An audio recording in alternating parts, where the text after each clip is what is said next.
Do you guys hear me now? There he is. How you doing? Awesome. Cool. How are you doing?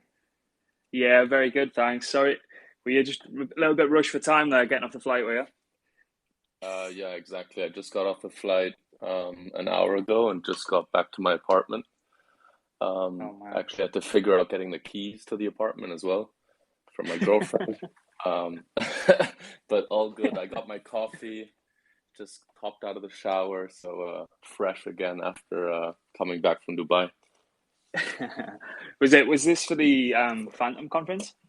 Yeah, exactly. Exactly. I was Yeah, so first we were in Lisbon for East Lisbon, and yeah. then hopped over to Dubai for the Phantom Conference, and now I'm back currently in Barcelona. Usually Oh I'm in nice. Switzerland, but yeah, Yeah. Will you be heading back to Lisbon for Solana next week? yeah. So that's the plan. Yeah. Um, I was speaking with, or Danny and I were speaking yesterday, and we were like, "Fucking hell!" Like it's taking a toll for sure. Um, especially like like with these conferences, like there's so many people that you're speaking with, and you have to be alert like 24/7 because you're speaking with like people that you haven't seen before and everything. At the same Yeah. time, obviously, there's always stuff going on in the crypto market, so you have to pay attention to that.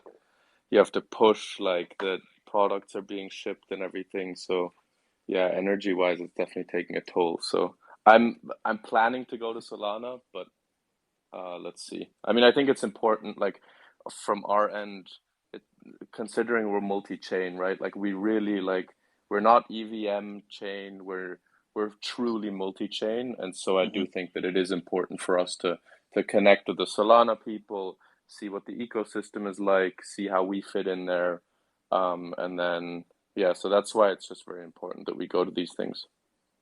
Yeah. Honestly, from is it as chaotic as it seems from the outside looking in, or is it just kind of because even from my perspective, I'm running around crying, stressed. Even if I've got two articles to write, and I don't honestly don't know how you guys actually cope. Is it just kind of take it as it comes, or is it more right? We know what we've got coming up, then let's just completely focus on this. But I suppose with the kind of work that you're in and the kind of markets that you're in, it's just completely unpredictable at times.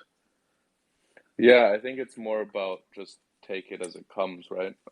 Yeah, With conferences, with I mean the market in general anyway, right? Like for example, now over the last few days, you obviously have this massive scare of like what the hell is going on with DeFi, right?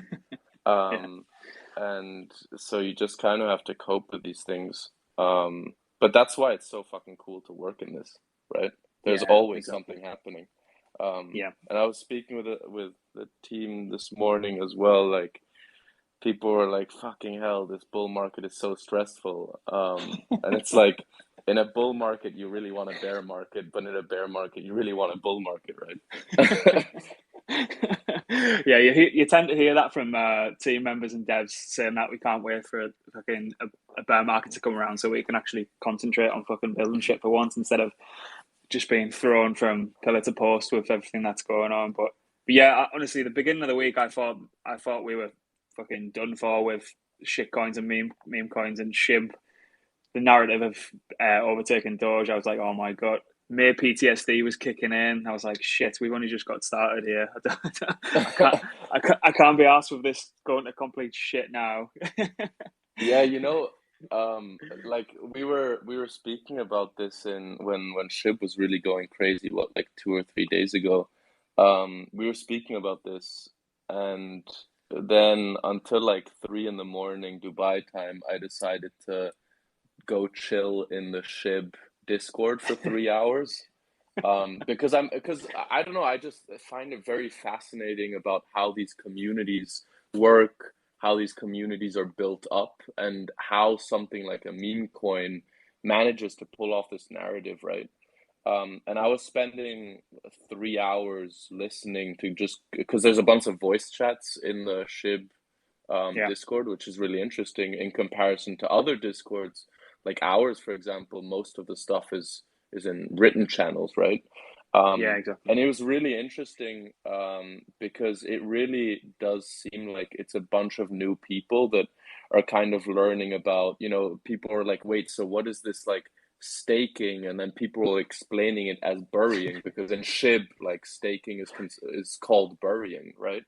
Um, Genius. and it's really interesting to see because I was like, we were all talking about this and we're like, okay, what is actually going on? Like, is this, yeah, what the hell is going on? And so in the SHIB Discord, though, it really just seems like it's a bunch of new people that are learning about crypto Hmm. and are then branching out. There was a ton of people that were like, oh, so like, what else are you guys looking at? Like I kind of started with this SHIB thing, but what else is there?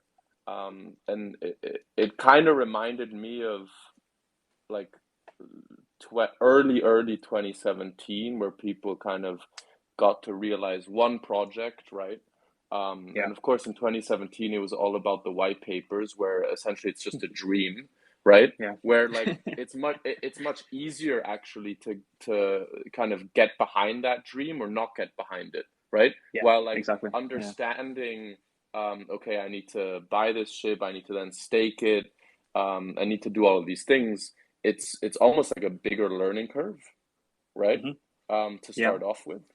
And but at the same time, it does remind me of that kind of early 2017 where people were looking at different dreams and then they kind of realized, oh, this is very interesting, and then oh, smart contract seems interesting and so forth. So it seems pretty similar to that time actually. Yeah, I mean, as much it's that whole middle of the curve thing. Like, do you want to be sat on the sidelines saying that Shib's like a load of shit and going to zero, whilst it's also out traded the last 90% of crypto Twitter over the last 7 days. So it's like, what side of this curve do you actually want to be sat on? Do you want to be right or do you want to be making money? But I suppose from your perspective, they're obviously doing something right marketing wise or even just kind of narrative wise. So I suppose there's something to be actually taken from that in a sense. So it must be quite Yeah, interesting from your perspective to see it.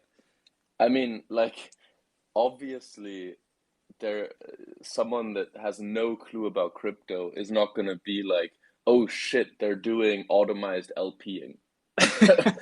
Like, I mean, obviously there needs to be steps in terms of like getting to that point, right?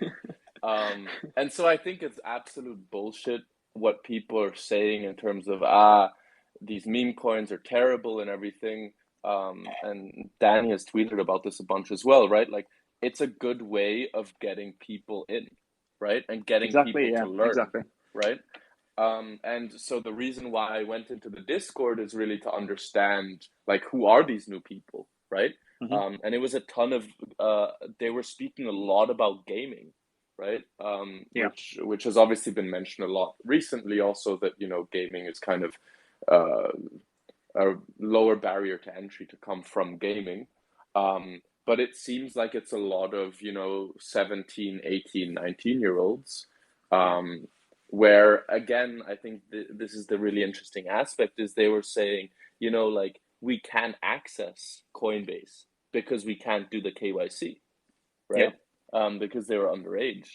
And I think that's like until that moment, I'd never really thought about like, oh shit, like people can actually like much easier in their like when they're 15, 16, 17 trade because of the dexes in comparison to like having their parents set them an account. Yeah. It makes a lot of sense, doesn't it? I mean, I'm coping so hard this morning after seeing the whole Facebook rebranding to Meta. Initially, I just thought, shit, this is another dystopian time where we're all just going to end up in some kind of Mark Zuckerberg Matrix kind of thing, and then thought, well, who's who's going to actually benefit from this? Seeing Mana and Sand go absolutely ballistic and just looking for a Mana entry all day today, which isn't going to happen. And then Barry Silbert, the fucking idiot, goes and tweets out tweets out how Mana is greater than fucking Meta, and then so I'm just sat on the sidelines coping like absolute idiot. Yeah, I mean, like if you think about the overall market, right? Um, it's crazy now that you have so many different kind of parts of the market, right? Yep. Yeah. You don't have the typical kind of, oh, like now DeFi is going ballistic, right? Yeah. Now NFTs are going ballistic. Right now, in the current situation, it's kind of like almost on a daily basis, it changes. Exactly. Yeah. Exactly. Like the L1 narrative. Then I suppose there's kind of an underlying this whole DeFi 2.0 narrative's kind of just bubbling away constantly, and I think it's going to be just bubbling away for a very long time while all this other shit pops off. I mean, you can just imagine people turning on the news this morning saying what the fuck's going on with Facebook? Am I still going to be able to share missing cat pictures from fucking New Zealand when I live in France and shit like that? So that's going to become kind of part of the public psyche, and people are going to be speaking and like investigating what this actually means. So I think it's all good and all these little narratives. It's a fucking nightmare as a trader to try and keep up with everything. It's just completely burnt me. I know a few others out the past few weeks, but I mean, Yeah, if I you think, pick good and pick right, I think you probably do well throughout the full kind of rotations anyway. So yeah, I think, I mean, on my end, like I'm just fully focused on DeFi just because of Popsicle, Abra, and Wonderland, right? yeah, I exactly, think that exactly. it's extremely important to kind of have your focus. Hmm. You're just not going to be able to capture everything, right? Yeah, Um, exactly. Yeah, and I mean, I don't have much time to trade anymore. I used to, like in 2016, 2017, I used to do a lot of trading. yeah. Um, but at that time, it was much easier, right? Hmm. And I think a lot of people are losing focus where, trying to chase things. Yeah, At least that's exactly. what it seems like to me. Like friends of mine that are trading, they're like, I need to hop into this NFT stuff. But then some people are just really not made for the NFT stuff and just keep getting wrecked. Um, Yeah. so I think it is the market is just becoming so broad that people need to have more focus, and that's both on the building side and on the trading side. Yeah, exactly. Like sometimes when you can kind of see, it's like Last Chance Saloon. You start to see projects that are just kind of fading out and don't really have any new narrative to bring to the market, and then it's just like, oh, we're gonna release 20 a 20 release of NFTs, and it's just like, do you really have to like? Is that really your last card that you're going to play? Like, is that really your last hand that you're going to play? And it's just sometimes it kind of just stick to what you know and just be good at it. But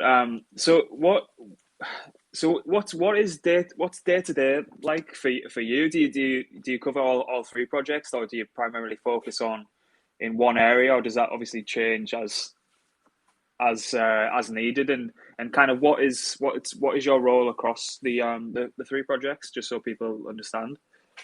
Yeah, so I spend most of my time on the Popsicle and Abra side. Hmm. Don't spend as much time on the Wonderland side. Um, I'm kind of focused on a lot of the BD side, most of the community building side, as well as kind of just looking and researching other projects, potential ways of working with projects, Hmm. and just in general how we can kind of move forward, right? So also on the strategy side there, making sure that the synergies are aligned between Abra and Popsicle. So day to day really is just speaking with a ton of people. At the same time, also researching other projects, seeing what's going on. That's kind of the day to day there. Awesome. Yeah, I mean that I'd probably need that clearing up from my own perspective as well. But yeah, it seems quite hectic, and it's obviously you've got a shitload to do at all times. And but yeah, so I keep getting asked the same question and the same question. So When you might Popsicle? exactly. When Sorbetto? When? I think I've got about 25 Twitter DMs that are just saying like the exact same phrase. I don't know if they're kind of copying pasting it in just to fucking piss me off or try and wind me up, but it's just like I don't know. I don't actually. I don't actually work for these guys. I'm just a big supporter. So I wish I could actually tell you, but I don't know. Uh, Is there anything else you can give away on that, or? yeah, for sure. So obviously we had the Medium post out last week Mhm. saying that we would be launching this week. So first things first, as soon as this podcast or Twitter Spaces is over, I will be releasing the NIs to all the hacked victims. Awesome. So that's some alpha for anyone on here. Um, in terms of timing of Sorbetto, I have to say we're running on Italian time, even though I'm not Italian myself. I should be running on my proper Swiss clock, which I'm not. um, but it is so there's a few days of delay, um, but it is like super close. There's just been, especially with like the recent occurrences over the last few days, we've decided to kind of take one or two more looks at everything with Mhm. Certora as well. And Yep. so everyone is cranking on. And yeah, the Italian time of a week should be looked at this. And I understand that people are annoyed and everything. This is kind of why we actually haven't given any time targets until last week. Um, but even now, like that's just what software is about. Yep. I don't think that like anyone that's been in crypto for a while, I don't think it's ever been a good omen to hit an exact time target. No, And exactly. we're just Yeah. really like we're we're super optimistic and just want to push super hard. Like we're building fast, but at the same time don't want to stop quality. Mhm. And so yeah, look at this in terms of Italian timing and and yeah, we're Okay. we're uh, we're not exactly apologizing here, but I understand the frustration that people have, especially because LPing is just so fucking dope, Yeah. and it's such a fantastic kind of new asset class, and so obviously I understand that people want to use this ASAP, and I think all of us on the team also want to use it ASAP. Yeah, exactly. I mean, there must be so much capital just sat on the sidelines just waiting for this. But is there any kind of indication on what kind of NI stake in APYs will be, or like you don't have to go into like exact figures, but does it look as good as it sounds on paper? Yes, for sure. So to be honest, there's been some optimizations, and so the APYs now are actually looking a lot better than they were in V1. Hmm. So because of that, I mean, in V1 we had a return of around 30%, I believe. Yeah, So we should be seeing higher than that. Um, awesome. once we relaunch. And in general, just like the yields will be better. We're obviously not like as we mentioned in the Medium post, we're not immediately launching with leveraged LPing, Yeah, but that's something that the team is insanely excited about. And it'll be shortly after we launch. But that's just something that really like I think it can give another kick of like innovation in the DeFi space. I feel like yeah, over the last few weeks and months, with Abra, we've obviously seen like a bit of excitement around DeFi again. yep, But exactly. besides that, we haven't really seen many kind of new innovative projects, right, or products. And I think that on the first hand, while at the conferences, a lot of people have actually talked to me about how they've never actually LP'd on UniV3, Hmm. even like the biggest of degens, which I think is interesting. And I understand why, because everyone's kind of talking about how difficult UniV3 LPing is. And so I think even just talking about it scares people away. Yeah. I highly suggest anyone here, though, to test it out, um, because it is a very interesting mechanism just to understand market dynamics as well, right? Mm-hmm. Um, and so I really think that Popsicle's LPing can spark kind of that new excitement about the future of France. We That need to bring phrase, it back. that phrase has got me in so much shit. Honestly, I try to sneak it into the Wonderland article, thinking, "Oh, people would understand what the fuck I was talking about." And then I had about I must have had 20 messages. I sent them to John, who's in this chat now. It's just everyone's saying, I think you've got a typo here. Did you mean future finance?" And I was just like, oh, but I was like, oh, I was kindly explained them and pointed them but I can imagine if they were sat in front of me, they just looked at me as if I was a fucking alien or something like that. But yeah, but I think you're exactly right in what you're saying. Like, you, your products that your teams have brought out recently have just kind of give like DeFi a resurgence. Like for me personally, I know for a lot of other people, it was just getting so kind of mundane and kind of right. We're gonna get into this new farm. They've kind of revamped the tokenomics a little bit, but inevitably, what happens is big funds come in, farm the shit out the native token, and then everyone gets a little bit hyped. There's a little bit of media fuckery that goes on to bring up the price of the token, and then everyone ends up getting fucking destroyed whenever Bitcoin dips because they want to offload. But it's just Yeah, and it's like also it's also the aspect of just bringing traditional finance into crypto, right? mhm. Like, there's a lot of that has happened, and I think that's just not what we should really be focusing on. We should be focusing on what are the possibilities that we have in this space to build new things, right? I Yeah. think that's much more exciting than being like, oh, let's bring traditional lending and borrowing over, like it's like fucking hell. Like, sure, it's cheaper, it's much better usability and everything, but that's fucking boring. As Yeah. also as a builder. Yeah, I can imagine. Yeah, fucking hell.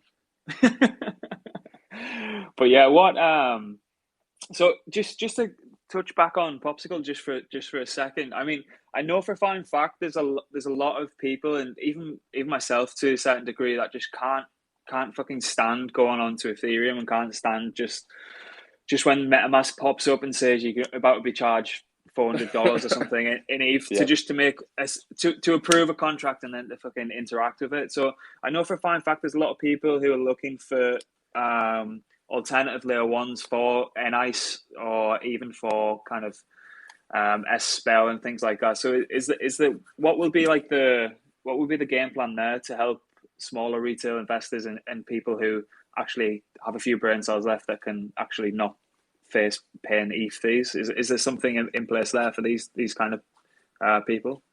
Yeah, so I think there was a bit of confusion actually around this yesterday as well when Danny tweeted out that the NIs are going to be paid back today on Phantom. So Yeah. AnySwap has integrated NIs and is integrating SPEL as well. Mm-hmm. But that doesn't mean that the actual staking occurs on those chains. Yeah. So what we've been thinking about is offering essentially an NICE to ICE pool Yeah. on these other chains. The difficult part, or the more complicated part, what we need to do and focus on is essentially the Oracle aspect of this. Mm-hmm. Because obviously, like, an ICE isn't a traded asset. Yeah. And so the price that an ICE has is dependent on how many fees are accruing. And so that's kind of how the calculation of N ice to ice is made. Okay. And so that's where we're at. But I think that we will find a solution in terms of making sure that then N ice and S spell and spell pool work on other chains. Yeah, that makes sense. So effectively, the people on other chains could effectively just hold the stake token, whether that be S spell or N ice, and then still be subject to the rewards from the actual protocols itself. exactly. And so you as a spell and S spell holder could then obviously just have a LP there, Mhm. and then also earn the trading fees there. Yeah, that makes a lot of sense. Yeah, I don't know if it was there's just a few people kind of came up and thought there was going to be actual staking on them chains, but I suppose it makes a lot of sense from what you've just explained. So I hope that clears a lot up for people in the Yeah, chat as because well. like we've talked about, actually allowing the staking on these other chains. But then like how would it work in terms of distributing the fees, Mhm. especially considering that, all the fees for Fragola are on Ethereum or on Arbitrum, meaning that, if you have a bunch of N-ICE on these other chains, like how do you distribute the fees? You'd have to do the whole Yeah, calculation of exactly. how much and then distribute it there and so forth. Um, and so that's why that's kind of a shit show to have staking on all these other chains. Potentially, like there could be an option to have staking on the different chains where then that chain only gets distributed the fees off of that chain, off of the specific chain that you're staking on. But that's something that doesn't make sense either. So it's not as easy as we'd like it to be for sure. Yeah, that makes a lot of sense. It makes a lot of sense. Can you how much can you go into? I seen a post the other day about Uniswap routing orders through USDC, and you thought it wasn't as optimal as it could be. Was there anything to that, or was there just some Yeah, fuckery so going on? Or so um, I reached out. I tweeted about essentially what we found, or what our dev team has found, is that Uniswap actually doesn't route through the most efficient pathway, meaning that it's not actually routing through to get the best price for the user, okay, and rather it routes through USDC at all times, basically. Um, and I mean, I haven't gotten a response about why this is happening. So I know there's a ton of people that have asked like to show data and everything. So I will do that, or we will do that. Mhm. Um, I just want the devs to focus on what needs to be shipped first. Um, but we'll put some data out there around all of this stuff. It's something that's just not acceptable, and that's kind of the beauty of on chain, right? Like we can see what's actually going on. Um, and yeah, why are they routing this way? I'm guessing the suits want them to route this way so that they get the trading fees. Well, it would make sense. Like USDC and Uniswap have probably got a lot of regulatory eyes on them at present. So I don't know. Taking my tinfoil hat off for a second, but I don't know. There might be some fuckery going on. Yeah. Not as much fuckery as what's actually just happened to us. Someone just told me before we went on about this. You guys must be shaking your head at all the and Wonderland forks that are popping up left, right, and centre, and they just seem to be the new shitcoin casino, and it's they have about $30 in the treasury, and it's people think it's going to be sustained, and it's just like fuck's sake. People are gonna get burnt really badly here. I think Anubis is just rogue for like 60 million, if I'm not mistaken. Oh Jesus. Did that just happen, or I think Yeah, it did. Frank, is that right? Yeah. what Yeah, what yeah, what about chain was this two on? hours ago or something. What What chain chain was was this it? on? I don't even know. It was Yeah. just poetry in motion. I mean the actual 3-3 was two dogs, so it just played into the Oh, fucking dog narratives so perfectly, and it was just like fucking hell. People not see this happening.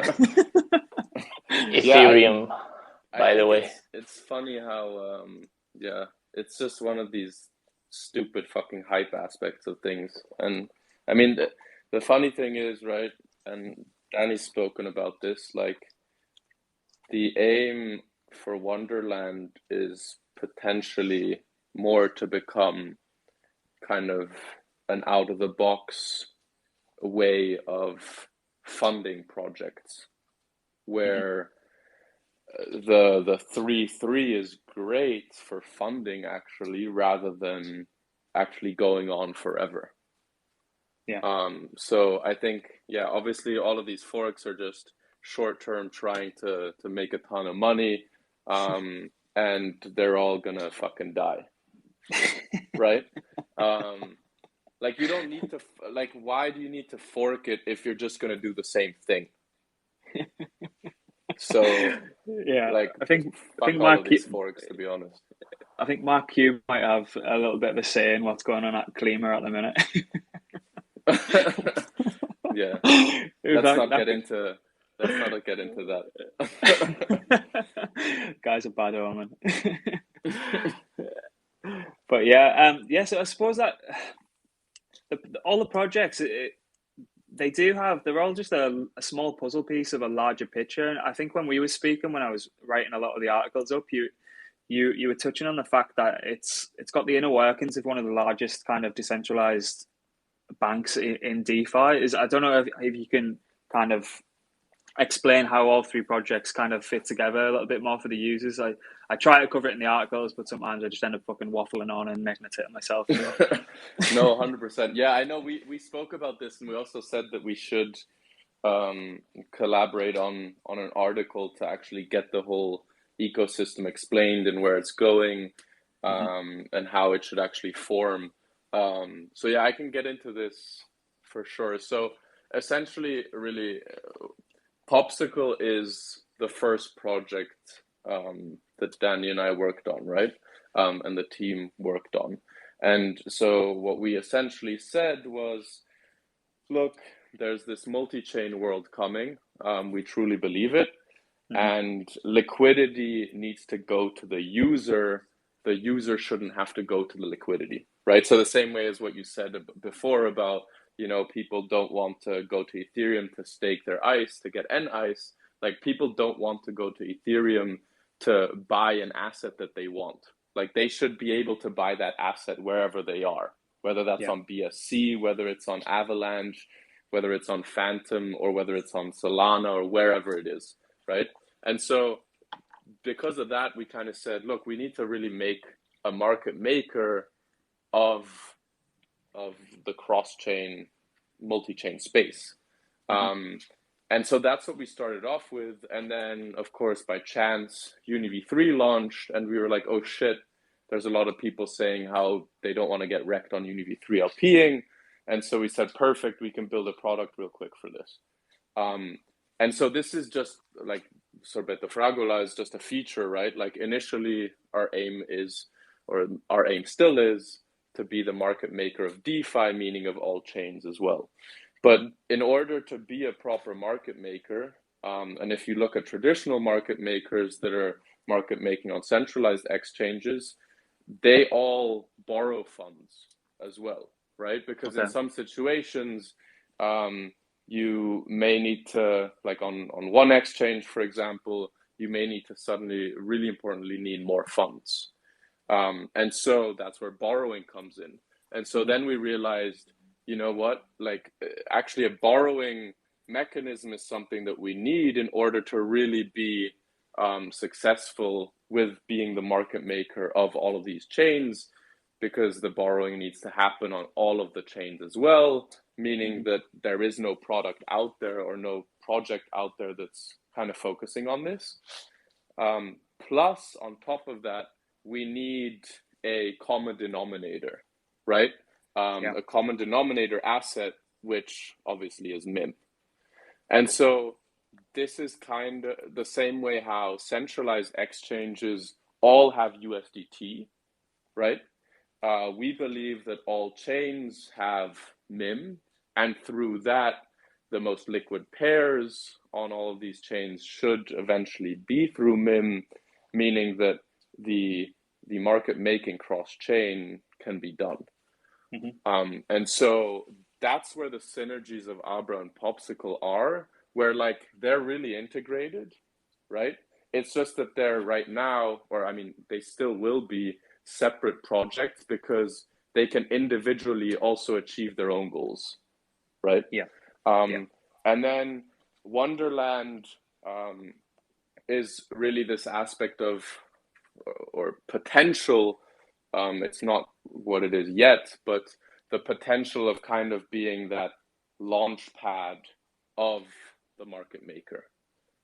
So Okay. similar to how centralized exchanges have a launch pad.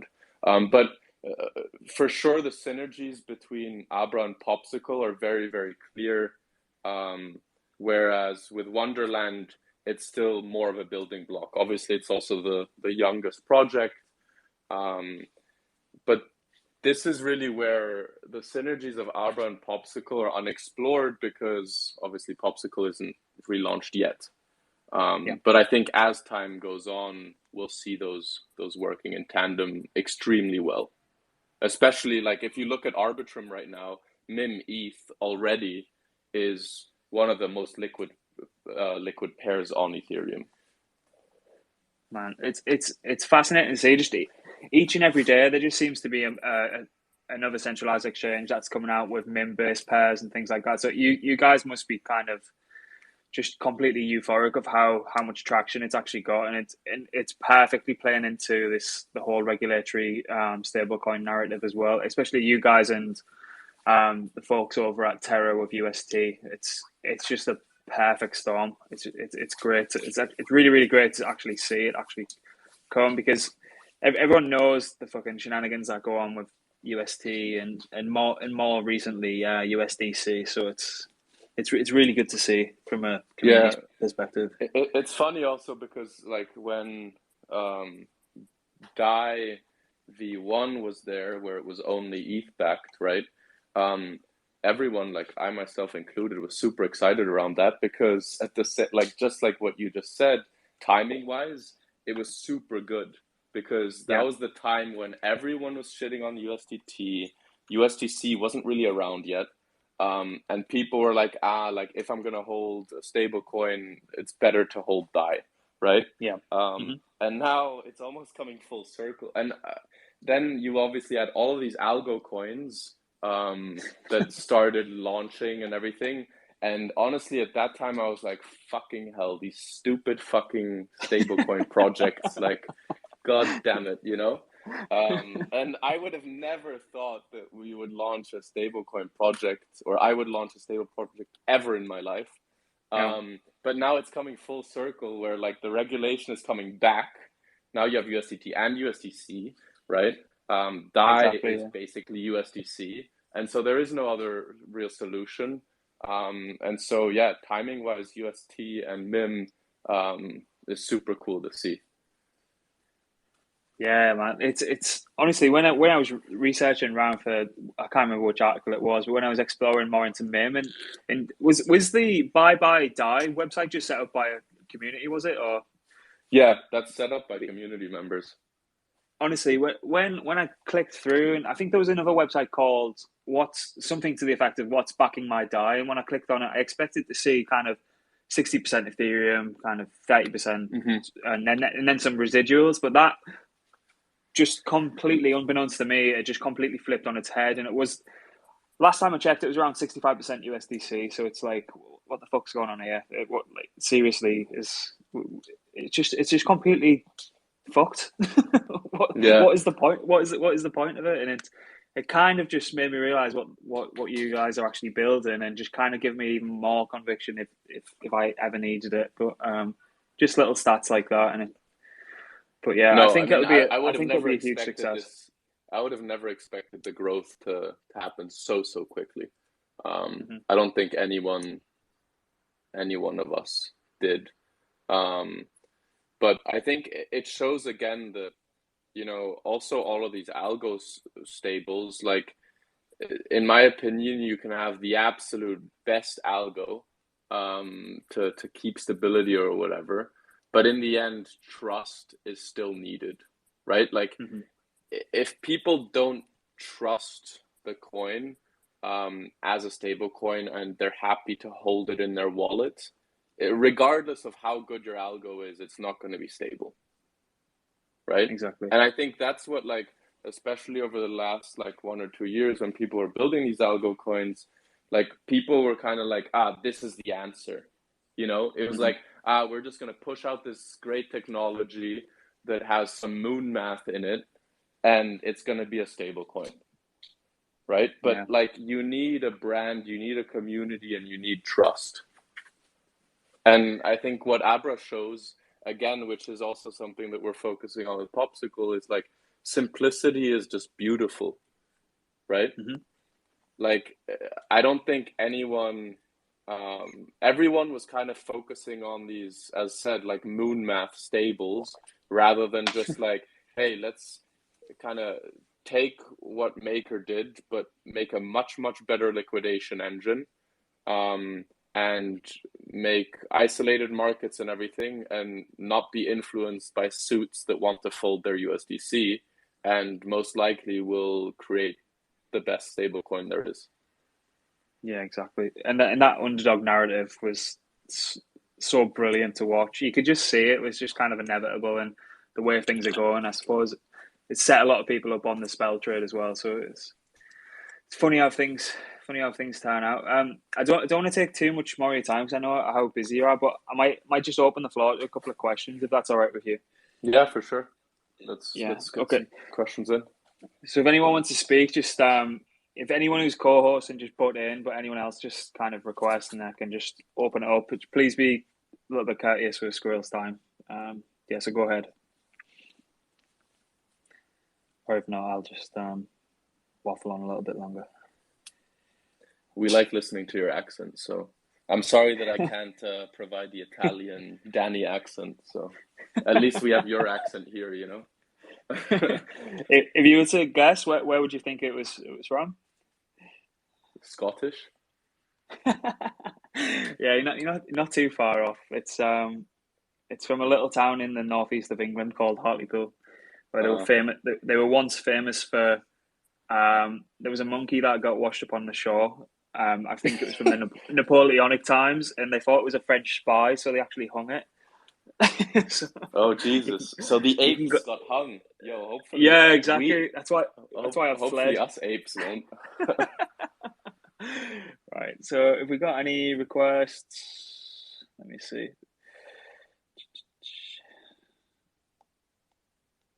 Don't think we have any requests unless I'm being blind, but speak now.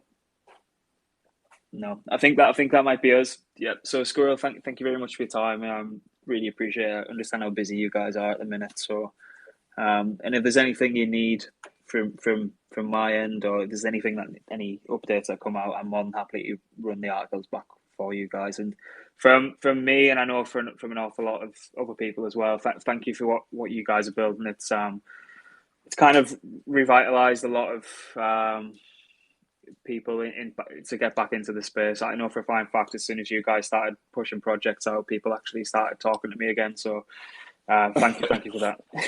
Awesome. No, thank you. I think the stuff that you've been doing is insane as well. I think education in this space is like the most important part, right? I think that crypto can be really overwhelming, especially if like some new people come to crypto Twitter and they just see people saying sir and ape and all this stuff.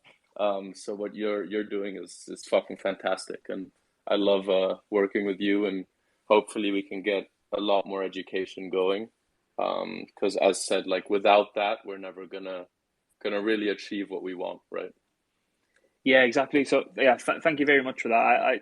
It's basically the whole platform is just to do exactly what you've just said and completely remove the barrier to entry, because the moat's getting bigger and bigger. There's new projects coming out day by day, and it's just like we need to bridge that gap between people who are coming on board, maybe from that ship.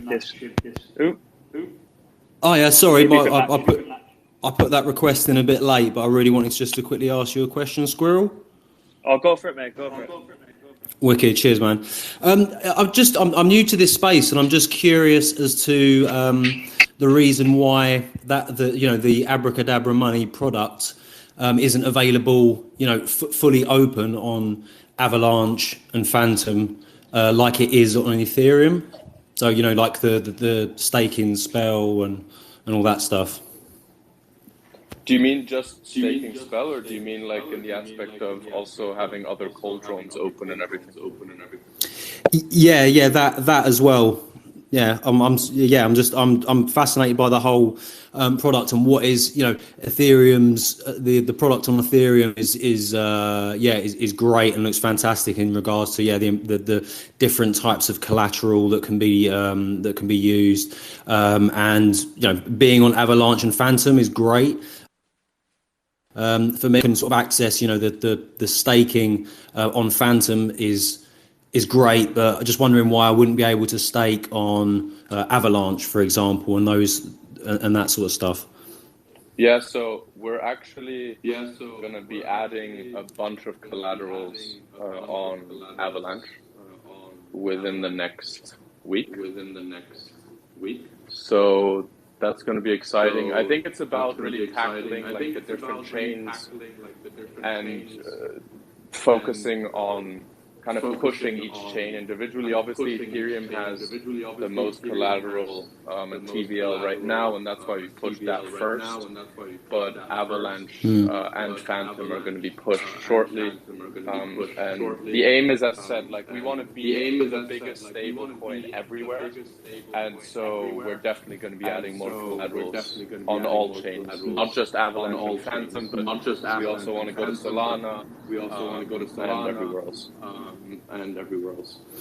Cool. And in terms of, for example, the staking of Spell to get S Spell, are we hoping that is slowly becomes available as much on Avalanche, Phantom, and these future chains like it is on Ethereum? Yeah. So I spoke to this briefly at the beginning. So we want to create an S Spell to Spell pool on all of these chains, so that people can essentially trade their spell for S Spell. Right. And then excuse my newbiness. No, for sure. With it, so that can then be bridged back to Ethereum, or yeah, exactly. So what you can do then is you can then just keep those S Spell on Avalanche or whatever. And then when you want to kind of cash out, you can sell the S Spell for Spell, and you will have more S Spell, more Spell, and then you'll sell the Spell. So you don't actually have to bridge them to Ethereum. You can if you want to, of course. Brilliant. Thanks very much, man, and thanks for all the work you guys are doing. It's much appreciated. Cool, thank you. And you as well, Blockmates. Thanks, man. So we got this one more from I think it's Bumsy. Yeah. Yeah. Jeff, Hey, thanks for having me on, guys. Yeah, thanks. There was just a bit of an echo. Hey, Bumsy. Hey, how's it going? Had a quick question about ICE. I know you guys haven't launched it yet. There's a couple other people in the Uni V3 optimization space. I was just wondering if you could talk to maybe some things you guys are doing a little differently. And, this is not including the multi-chain strategies, but just wondering if you had anything to say on that. I appreciate it. So I think the most important part, and this is something that in the end bit us in the ass, right? But we truly believe that we need to be fully decentralized. We don't want to have like a power off button, which essentially is then custodial, right? And pretty much all of our competitors in the Uni V3 LPing space have this power off button, which, as said, like we believe in decentralization, and so we want to build decentralized, right?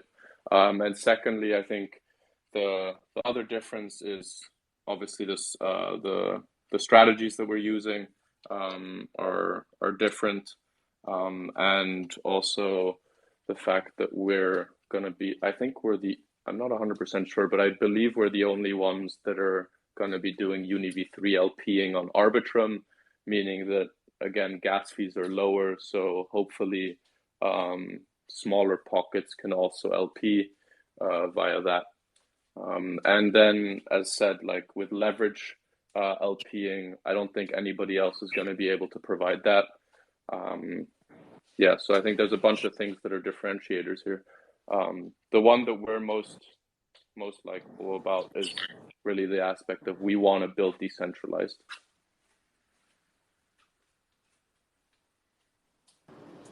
Okay, got it. And do you see any of these others as like, I don't know, significant competition? Do you study them at all? Just curious because there are some that are a lot lower market cap and things of that nature. Yeah, so I mean, we're always paying attention to what's happening in the space, not just like current competition, but possible future competition or whatever. So I think, yeah, we're paying attention there, of course. In terms of actual competition, like I don't think that they're really a competition. Like if you look at the TVL that they have, and we'll see, but I expect us to be the highest TVL and the biggest LP optimizers of UniV3 as on the day that we launch, basically. Before the hack, we were already the biggest ones, and I think that we're going to show again that we have the best optimizer there is. Yeah, because Danny was talking about this on another podcast, and he was saying that he's really confident you guys will have the highest APYs just due to your strategies and 100%. Like yeah. I'll 100%. I'll put my heart on that. Okay. All right. Great. Thank you so much. No worries. Thank you. Right, awesome. Yeah, I'll second that. There'll be a meme floating around Twitter, something to do. There is no second best with Michael Saylor's head on it somewhere that we should post in. But I think that's about it. So thank you for everyone who's came and listened to an idiot from the Northeast talk with someone who's actually doing something with their lives. And if anyone wants to hear any more Alpha, RT and Messi is speaking in a couple of hours. I think it's about 3 hours with Danny. I think Walt's just jumped in actually, and he's the biggest spell guy I know on CT. This guy's a legend. So Walt, come on, hit the floor. What's up, legend? What's up? The true frog is here. Hello, everybody. Welcome me. Welcome. Do you hear me? Yeah, we got you. We got hear you. No. Sorry, my English is not good. I was here all the time. I listened to all the alpha that Square give us, but I don't speak because my English is very very simple. But yeah, No worries. I am in this community from about less than 2 months, but I never felt so enthusiastic and to be part of a community like Abracadabra, Spell, Nice, Popsicle, and Wonderland. I never understand what's Wonderland do, but I like it anyway. Thank you yeah, very you do. much. You do an awful lot. Your memes speak louder than words anyway, Walt. So thank you for those. Yes, and holding is very secure. Most people are afraid from hacks and everything. But last night, I almost get ragged by these Anubis. Oh fucking hell! The good news is that all my money are on Spell, so I was left with like 10K, but it is on FTX trading, so I have nothing to be ragged with. Legend. You keep doing what you're doing. You're here, Squirrel. I have a question, if you don't mind. I am from Italy, but there is no Italian accent. You can hear. I'm very interested in liquidity USD, LUSD. I like the project, and it seems like something you are doing with MIM. So it is decentralized, and a lot of the revenue are going back to the community. So if you can help me understand the difference between LAUSD and MIM, and if you like it or not. So I need to look into LUSD again. I looked into LUSD a while ago, but I'm not sure if things have changed, so I can't really answer that. I'll shoot you a DM though, and I'll let you know. I just want to refresh my mind rather than talking absolute bullshit in here. Thank you. Appreciate. But also, I just want to say you're an absolute legend. You're pushing out the best memes, and I think just in general for everyone, like the aspect of the Abra, MIM, Popsicle, Wonderland community, it's a key part, right? Like without the community, without you guys, we wouldn't be where we are. And I think, as Danny always preaches, together we are one, right? And Yes, we the are one. memes and everything helps. To the sun. So just keep pushing. I just wanted to say the last thing is that I don't understand Holmes Olympus DAO. I was watching, not yet, I was watching the Bankless interview with Zeus, but still I don't understand. I just imagine this elephant sucking his dick, and I don't. And, Good one. but something that I think about bootstrapping liquidity, because maybe it is that all, it's just bootstrapping liquidity for protocols. So for your community, memes is the secret ingredient to bootstrap the project.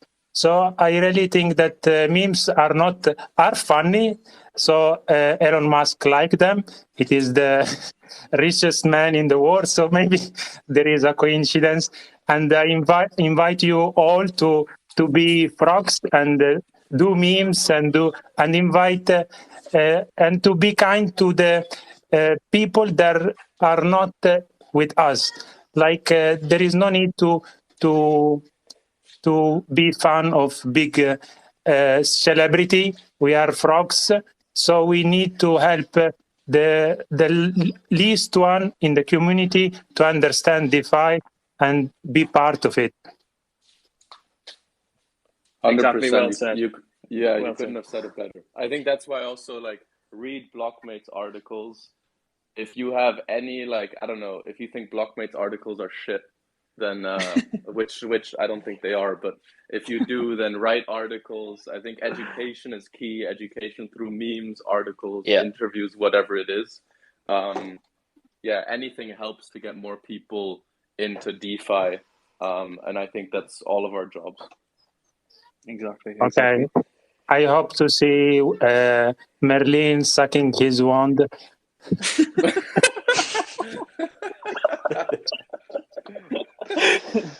Right.